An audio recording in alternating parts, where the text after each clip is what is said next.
मैंने पहले ही कहा था, मध्य प्रदेश में कोई कांटे की टक्कर नहीं है। भारतीय जनता पार्टी भारी बहुमत से जीतेगी। प्रधानमंत्री जी के प्रति प्रेम, उनका नेतृत्व, अमित शाह जी की रणनीति, नड्डा जी का मार्गदर्शन, कार्यकर्ताओं का अनथक परिश्रम और हमारी प्रदेश की सरकार की अनेकों योजनाएं जिनने जनता की जिंदगी बदली है और विकास, ये स्पष्ट बताते थे कि भारतीय जनता पार्टी भारी बहुमत से जीतेगी।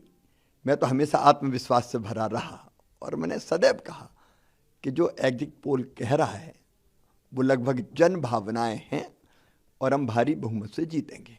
क्या लगता है लाडली बहना का कमाल है कि देखो, कांटे की टक्कर, लाडली बहनों ने सारे कांटे निकाल दिए, कोई कांटा बचे ही नहीं।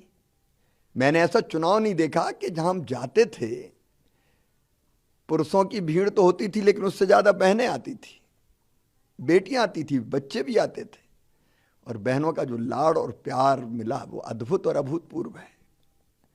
अभी भी मैं कई जगह जाता हूं तो बहनें दौड़ के जाती और ये कहती कि भैया अपन जीत रहे हैं।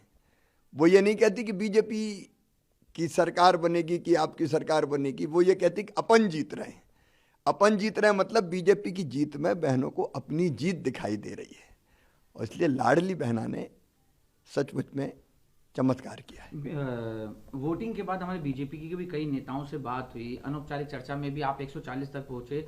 बीजेपी के अन्य नेता भी 140 तक नहीं पहुंच पा रहे, 120, 25, 130 तक ही पहुंच पा रहे थे। लेकिन ये तो मतलब जिस तरीके से बताया जा रहा है आप 40 तक सबसे हाईएस्ट आपका था, लेकिन अब ये तो उम्मीद से भी थोड़ा ज्यादा। देखो, मैंने केवल संभल के बोला था, लेकिन मैंने कई जगह ये कहा कि जिस ढंग से बहनों का स्नेह और प्रेम मिल रहा है और जनता की जैसी भीड़ उमड़ रही है, नतीजे अप्रत्याशित आएंगे, अभूतपूर्व आएंगे।